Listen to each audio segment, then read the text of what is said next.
रोजाना यूपी चुनाव का अपडेट जानने के लिए क्लीन न्यूज यूपी को सब्सक्राइब करना बिल्कुल ना भूलें। तो चलिए जानते हैं आज की 10 बड़ी खबरों को।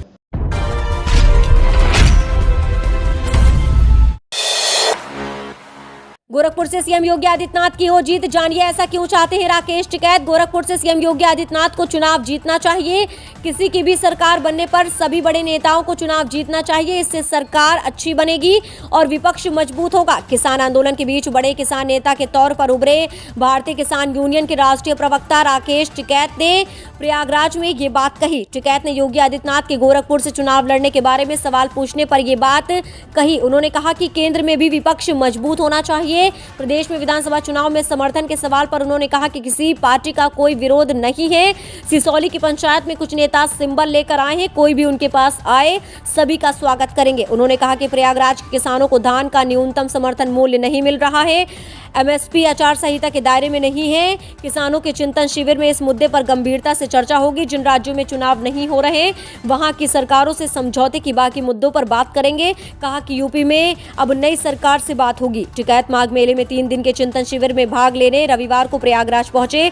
चिंतन शिविर के एजेंडे पर उन्होंने कहा कि 13 महीने चले किसान आंदोलन, एमएसपी सरकार के समझौते में किए वादे, लखीमपुर खीरी में किसानों पर दर्ज मुकदमे वापस नहीं लेने पर चिंतन होगा।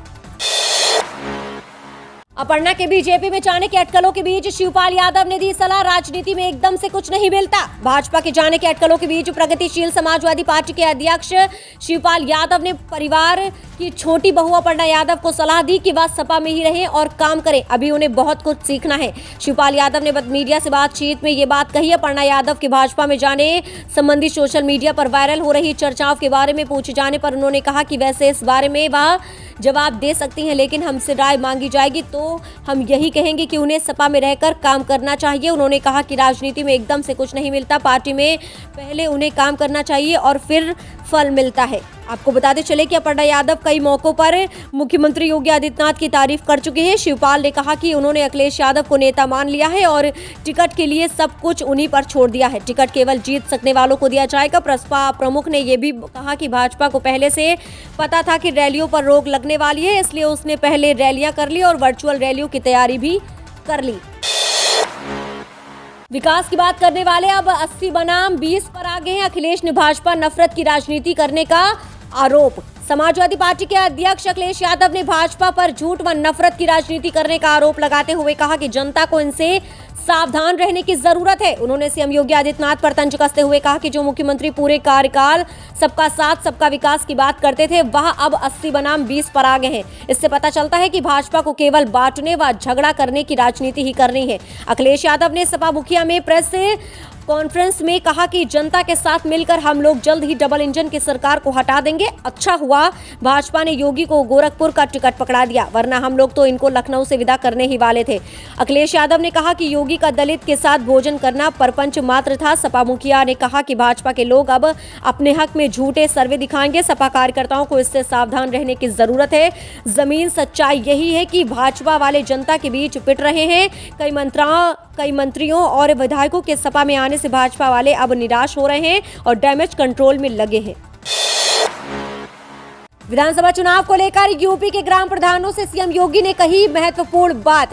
ग्राम प्रधानों से वर्चुअल संवाद में मुख्यमंत्री योगी आदित्यनाथ ने उन्हें सिर्फ कोरोना से लड़ाई के प्रति जिम्मेदारी का एहसास कराया, बल्कि विधानसभा चुनाव में उनकी भूमिका बताते हुए अपनी सरकार के प्रमुख हितकारी निर्णय भी याद दिलाए। मुख्यमंत्री ने कहा कि प्रधान गांव के अभिभावक होते हैं, आपकी जिम्मेदारी है कि प्रत्येक मतदाता को बूथ तक लेकर आए। वहीं प्रधानों ने भी उन पर भरोसा जताया और बोले कि योगी के नेतृत्व में हम सर्वोत्तम प्रदेश बनाएंगे। प्रदेश भर के 58,189 ग्राम प्रधानों से हुए वर्चुअल संवाद में सीएम योगी आदित्यनाथ ने ग्राम पंचायतों को देश प्रदेश के समृद्धि की धुरी करार देते हुए पंचायतों को और अधिकार संपन्न कराने की जरूरत बताई। कहा कि वर्तमान राज्य सरकार ने ग्राम पंचायतों को न केवल वित्तीय रूप से सशक्त बनाया, बल्कि गांव में अवस्थापना विकास और पंचायत प्रतिनिधियों को प्रशासनिक अधिकार देकर मजबूत भी बनाया है। उन्होंने कहा कि कोरोना काल में शानदार काम करने वाली आंगनबाड़ी कार्यकर्तियों, एएनएम, आशा बहनों का मानदेय बढ़ा तो पंचायत प्रतिनिधि भला कैसे वंचित रहते। अब तो ग्राम प्रधानों का मानदेय 3500 से बढ़ाकर 5000 कर दिया गया है। ब्लॉक प्रमुख को 9,800 की जगह 11,300 और जिला पंचायत अध्यक्ष को अब 14,000 की जगह 15,500 मानदेय मिल रहा है। ग्राम पंचायत सदस्य को प्रति बैठक 100 मिलेंगे, 2 बीडीसी की प्रति बैठक 500 की जगह 1,000 और जिला पंचायत सदस्य को प्रति बैठक 1,000 की जगह 1,500 मिलेंगे। यूपी में पीएम मोदी और अमित शाह समझेंगे सियासी माहौल, 23 जनवरी से होंगे ताबड़तोड़ कार्यक्रम।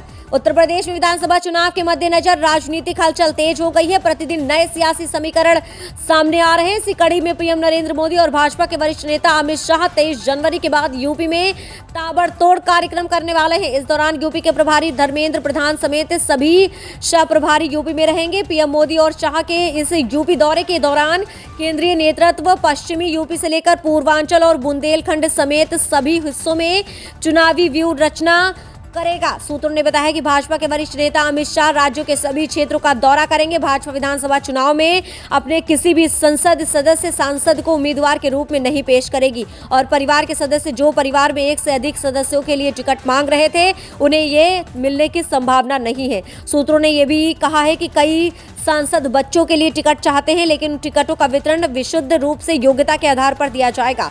यूपी में इस बार भी चुनाव पिछली बार की तरह वेस्ट यूपी से शुरू होंगे। आखिरी चरण पूर्वांचल में होगा। पहले चरण में 58 और आखिरी चरण में 64 विधानसभा सीटों में वोटिंग होगी। आरएसएस का मुकाबला करेगी कांग्रेस की विचार सेना। यूपी कांग्रेस ने तैयार किए 2 लाख कार्यकर्ता, सोशल मीडिया इस्तेमाल के गुर भी सिखाए। उत्तर प्रदेश चुनाव को लेकर कांग्रेस ने लगभग 2 लाख प्रशिक्षित कार्यकर्ताओं की एक बड़ी फौज तैयार की है। कांग्रेस की मीडिया एवं कम्युनिकेशन विभाग के vice chairman doctor Pankaj Shrivastava ने बताया है कि कांग्रेस की विचार सेना यूपी में काफी मददगार होगी। इससे पार्टी को नई मजबूती मिलेगी। चुनाव में भी उनकी बड़ी भूमिका होगी। यूपी की 388 विधानसभाओं में अब तक 470 प्रशिक्षण शिविर लगाकर ये सेना तैयार की गई है। डॉक्टर पंकज ने बताया है कि पार्टी की राष्ट्रीय महासचिव प्रियंका गांधी ने जब से यूपी की जिम्मेदारी संभाली है, संगठन को मजबूत करने पर विशेष ध्यान दिया है। ये बात भी समझ गई है कि संगठन की मजबूती के लिए सबसे जरूरी है कि कार्यकर्ता कांग्रेस की मूल विचारधारा को आत्मसात करें। यूपी चुनाव के बेहद करीब आते ही ई श्रम कार्ड को लेकर बड़ी खबर सामने आ रही है। योगी सरकार ने प्रदेश के श्रमिकों के बैंक खातों में 1,000 रुपए भेज दिए हैं, लेकिन लाखों श्रमिक अभी भी ऐसे हैं जिनका ई श्रम कार्ड तो बन गया है, इसके बावजूद उनके खाते में 1,000 रुपए नहीं आए। सरकार ने इसकी वजह भी बताई है। श्रम मंत्रालय की तरफ से ई श्रम कार्ड की पहली किस्त को लेकर बड़ी अपडेट सामने आई है। उत्तर प्रदेश में ई श्रम का योजना के तहत पहली किस्त सरकार की तरफ से 17 से 22 जनवरी तक जो लोग श्रम कार्ड के पात्र पाए गए हैं उनके खातों में भेजी जाएगी। दरअसल अगर आप उत्तर प्रदेश के रहने वाले हैं और आपका ई श्रम कार्ड एकदम सही है और आप श्रम कार्ड के पात्र हैं तो आपके खाते में 17 से 22 जनवरी के बीच में पहली किस्त आ जाएगी। श्रम मंत्रालय की तरफ से लगभग श्रम कार्ड को लेकर जांच पूरी कर ली गई है और अब लोगों के खातों में पहली किस्त डाली जा रही है। तकरीबन 3 करोड़ लोगों के खातों में पैसा भेजने का कार्य शुरू कर दिया गया है। आप अपना स्टेटस चेक करते रहें, आपके खाते में पहली किस्त किसी भी टाइम आ सकती है। यूपी विधानसभा चुनाव 2022 में भावी सरकार से छात्र छात्राओं की कई अपेक्षाएं। लैपटॉप, स्कूटी नहीं, युवाओं को चाहिए रोजगार। भले ही ये सभी राजनीतिक दल सभी वर्ग को लुभाने की कोशिश में लगे हैं, लेकिन युवा मतदाता चुनाव में अहम भूमिका निभाएगा। यही वजह है कि उन्हें रिझाने के लिए पार्टियों ने तमाम घोषणाएं की है। कांग्रेस ने इंटर पास छात्राओं को स्मार्टफोन और स्नातक पास छात्राओं को इलेक्ट्रिक स्कूटी देने की घोषणा की, तो समाजवादी पार्टी ने इस बार भी फ्री लैपटॉप देने का वादा किया, लेकिन तमाम युवा इससे सहमत नहीं है। उनका कहना है कि गिफ्ट नहीं, रोजगार देने से प्रदेश का विकास होगा, क्योंकि आज की सबसे बड़ी जरूरत यही है। आपको बता दें कि लखनऊ विश्वविद्यालय व संयुक्त महाविद्यालय के विद्यार्थियों ने अपनी राय दी। खुशी की बात यह है कि पहली बार विधानसभा चुनाव में मैं वोट दूंगी। राजनीतिक दलों ने युवाओं को रिझाने के लिए गिफ्ट देने की घोषणा कर दी है, लेकिन मैं इसके आधार पर वोट नहीं दे सकती। हमारी सबसे बड़ी जरूरत है रोजगार। भावी सरकार से अपेक्षा है कि रोजगार के पर्याप्त अवसर मुहैया कराए जाएं, ताकि पढ़ लिख कर हम लोग खाली न बैठे। इसके अलावा स्टार्टअप की योजना को भी बढ़ावा मिले। लगभग सभी पार्टियों ने बड़े बड़े दावे किए हैं, लेकिन मेरा मानना है कि जो युवाओं के मुद्दे उठाए वही सही है। वर्तमान में सभी युवाओं की एकमात्र मांग रोजगार है, क्योंकि रोजगार देने के दावे तो बहुत होते हैं, लेकिन हकीकत काफी दूर। यूपी विधानसभा चुनाव के करीब आते ही सभी पार्टियों के ऐलान के बाद अब आम आदमी पार्टी का भी ऐलान। सरकार बनी तो 1,000 रुपए प्रति माह दिया जाएगा। यूपी विधानसभा चुनाव के करीब आते ही आम आदमी पार्टी अकेले ही लड़ेगी चुनाव। यूपी में आपने किसी भी पार्टी से गठबंधन नहीं किया है और अपने उम्मीदवारों की घोषणा करनी भी शुरू कर दी है। अभी तक आपने यूपी में 150 सीटों पर अपने उम्मीदवारों की घोषणा की है। बसपा व भाजपा के बाद अब आम आदमी पार्टी ने भी हसनपुर विधानसभा से अपना प्रत्याशी घोषित कर दिया है। क्षेत्र की जनता की निगाहें अब सपा व कांग्रेस के उम्मीदवार घोषित होने की तरफ टिकी हैं। वहीं अब आम आदमी पार्टी ने गोवा में विधानसभा चुनाव के करीब आते ही महिला मोर्चा की तरफ ध्यान दिया है। आम आदमी पार्टी के नेता अरविंद केजरीवाल ने गोवा में ऐलान किया है कि यदि उनकी पार्टी जीती और यदि उनकी सरकार बनी तो 18 साल से ऊपर की हर महिला को हर महीने 1000 रुपए दिए जाएंगे। उन्होंने कहा, हमारी सरकार बनते ही बच्चों को अच्छे से अच्छी एजुकेशन फ्री में दी जाएगी। हर गाँव के अंदर स्वास्थ्य सुविधाएं लोगों को फ्री में मिलेंगी। दिल्ली के मुख्यमंत्री अरविंद केजरीवाल ने गोवा विधानसभा के मद्देनजर बेरोजगारी को भी मुद्दा बनाया। उन्होंने कहा कि उनकी सरकार हर युवा को रोजगार देने की कोशिश करेगी और जिन युवाओं को रोजगार नहीं दे पाएगी उनको युवाओं को हर महीने 3000 रुपए महंगाई भत्ता दिया जाएगा। उत्तर प्रदेश विधानसभा चुनाव के पहले चरण के मतदान के लिए महज कुछ ही दिनों का समय बचा है।